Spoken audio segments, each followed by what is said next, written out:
মোমো আমাদের সকলেরই প্রিয় একটি স্ট্রিট ফুড। আর এই মোমোটা যদি আমরা বাসায় বানিয়ে ফেলি তাহলে কেমন হয়? হ্যাঁ গাইস, আজকে আমি বাসায় মোমো বানিয়েছিলাম।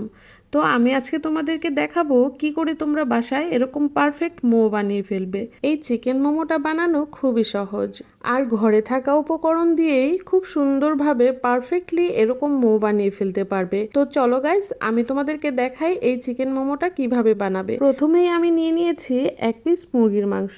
এই মুরগির মাংসটা ছোট ছোট পিস করে কেটে নিচ্ছি, দেখতেই পাচ্ছ। তো এরকম ছোট ছোট পিস করে কেটে নিয়ে আমি এখানে দিয়ে দিব কিছুটা কাঁচামরিচ, কয়েক টুকরো রসুন, আর দিয়ে দিব গোলমরিচ। তো সবগুলো উপকরণ খুব ভালো করে ব্লেন্ড করে নিতে হবে। ব্লেন্ড করা চিকেনটা একটি পাত্রে ঢেলে নিচ্ছি। এরপর এতে আমি দিয়ে দিব 1 চামচ সয়া সস, আর দিয়ে দিব রান্নার তেল। তেলটা গরম করে নিতে হবে, নয়তো এটা পারফেক্ট হবে না। তো আমি এই তো তেল দিয়ে দিলাম। এখন সবগুলো উপকরণ খুব ভালো করে মিশিয়ে নিতে হবে। দিয়ে দিলাম স্বাদ মতন লবণ। তো লবণটা দেওয়ার পরে মিশিয়ে নিতে হবে। এখন আমি মোমোর ডো বানাবো। নিয়ে নিচ্ছি কিছুটা ময়দা, এর মধ্যে 2 টেবিল চামচ কর্নফ্লাওয়ার দিয়ে দেব, আর দেব স্বাদ মতন লবণ। এখন সবগুলো উপকরণ খুব ভালো করে মিশিয়ে হালকা কুসুম গরম পানি দিয়ে এই ডোটা বানিয়ে নিতে হবে। বাসায় যে আমরা নর্মালি রুটি বানাই সেরকমই একটি ডো বানিয়ে নিতে হবে। তো এই তো আমার ডোটা একদম রেডি। এটা আমি এখন 10 মিনিট রেস্টে রেখে দেব। তোমরা চাইলে সাথে সাথেও বানাতে পারবে, কিন্তু 10 মিনিট রেস্টে রেখে দিলে ভালো হয়।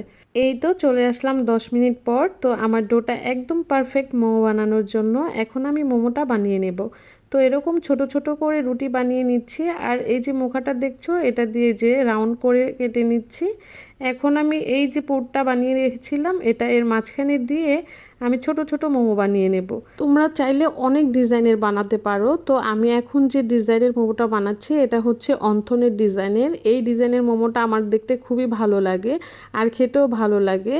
তো এই তো আমি কয়েকটা ডিজাইনেরই মোমো বানিয়ে নিয়েছি। এখন মোমোটা সিদ্ধ করার পালা। তো আমি চুলায় একটি হাঁড়ি বসিয়ে দিয়েছি, পানিটা বলক চলে আসছে। এখন আমি এই মোমোগুলো সিদ্ধ দিয়ে দিব। তো এই তো একটি স্টিমারের উপরে এখন আমি দিয়ে দিচ্ছি মোমোটা সিদ্ধ। আমি সবগুলো মোমো এখন দিয়ে দিব। মোমো দেওয়ার পরে সুন্দর করে ঢেকে আমি প্রায় 20 মিনিটের মতন রেখে দেব। 20 মিনিট পর আমাদের মোমোটা একদম রেডি হয়ে যাবে। তো চলো এখন আমরা মোমো খাওয়ার জন্য একটি সস রেডি করি। নিয়ে নিচ্ছি কিছুটা কাঁচামরিচ, এর মধ্যে লাগবে কয়েক টুকরো রসুন, দিয়ে দিচ্ছি ধনেপাতা। এখন দিব টমেটো সস। টমেটো সস দিয়ে এখানে দিতে হবে সয়া সস। এখন দিয়ে দিতে হবে সামান্য পরিমাণ ফিশ সস। ফিশ সস দেওয়া হয়ে গেলে এতে দিয়ে দিব পুরো একটি লেবুর রস। এই লেবুর রসটা দিতেই হবে, নয়তো এই সসটা পারফেক্ট হবে না। তো সবগুলো উপকরণ খুব ভালো করে ব্লেন্ড করে নিয়েছি, দেখতেই পাচ্ছ। এখন আমি এতে দিয়ে দেব 1 চামচ চিনি।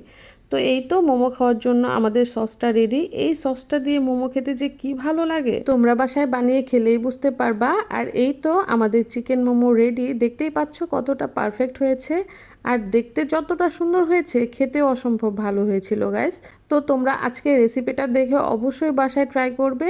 আর তোমরা নেক্সটে আর কি কি রেসিপি চাও অবশ্যই আমাকে কমেন্ট করে জানাবে। আমি চেষ্টা করব তোমাদেরকে আরও ভালো ভালো সুন্দর সুন্দর রেসিপি দেওয়ার জন্য। আমি তোমাদেরকে এমন রেসিপি দেখাবো যেগুলো তোমরা বাসার কিছু উপকরণ দিয়ে ঝটপট করে রান্না করে ফেলতে পারবে।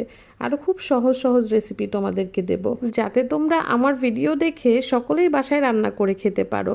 আর এই তো একটি মোমো তোমাদেরকে ভেঙে দেখাচ্ছি। দেখতেই পাচ্ছ চিকেনটা কত পারফেক্টলি সিদ্ধ হয়েছে। আর এই যে সসটা, তোমরা কিন্তু এই সসটা একদমই মিস করবে না। এই সসটা যে কি মজার ছিল। তোমরা যদি বাসায় এই চিকেন মোমোটা বানাও তাহলে অবশ্যই এই সসটা বানিয়ে নিবা। তো গাইজ আজকের ভিডিওটা এ পর্যন্তই। সবাই ভালো থাকবে, আমার জন্য দোয়া করবে। আল্লাহ হাফেজ।